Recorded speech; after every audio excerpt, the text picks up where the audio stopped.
అంటే ఒక్కటండి, కొన్ని రాష్ట్రాల్లో కొన్ని డిఫరెంట్ సిస్టమ్ పాలిటిక్స్ ఉంటాయండి. ఎందుకంటే మన ఆంధ్రప్రదేశ్లో కానీ తెలంగాణలో కానీ డిఫరెంట్ పాలిటిక్స్ ఉంటాయి. ఇప్పుడు మనం చూసుకుంటే ఇక్కడ తమిళ్లో ఏంటంటే 5 సంవత్సరాల కన్నా ఎక్కువ పరిపాలన వేరే వాళ్ళకి ఏదో కొత్త పరిపాలన చూద్దామనేది ఒక మంచి కాన్సెప్ట్ అండి. అదే అండి, ఎందుకంటే ఇప్పుడు అక్కడి రాజకీయానికి మనకు చాలా తేడా అండి. ఎందుకంటే తెలుగు వాళ్ళు అంటే తెలివైన వాళ్ళు కొద్దిగా సిస్టమేటిక్ ఉంటుందండి. ఎందుకంటే అక్కడ చంద్రబాబు నాయుడు గారు లాంటి ఒక ముఖ్య నాయకులు ఉన్నారు కాబట్టి కొద్దిగా ఇబ్బందికరమైన పరిస్థితి ఏర్పడ్డది. ఎందుకంటే అయినా కూడా మనము ఒకటి గుర్తుపెట్టుకోవాలండి, విజయ్ గారు అంతమంది ప్రజలను ఒప్పించి అంత పెద్ద రాజకీయ క్షేత్రంలో కూడా గెలిచిందంటే ఇది చాలా శుభసందర్భ విజయం.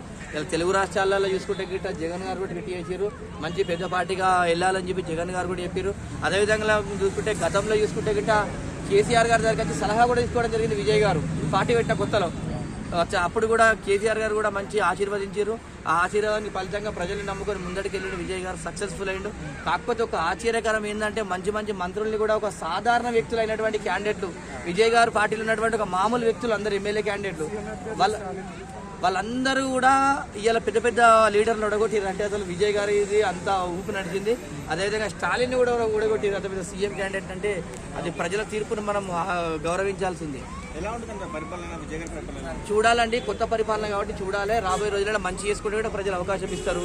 అదేవిధంగా అందరిలోకి ఏదో అవకాశం ఉంది కదా అని చెప్పి ఇష్టం వచ్చినట్టు చేస్తే కూడా మళ్ళీ రాబోయే రోజుల్లో ప్రతిపక్ష హోదాలో ఉండే అవకాశం ఉంటుంది.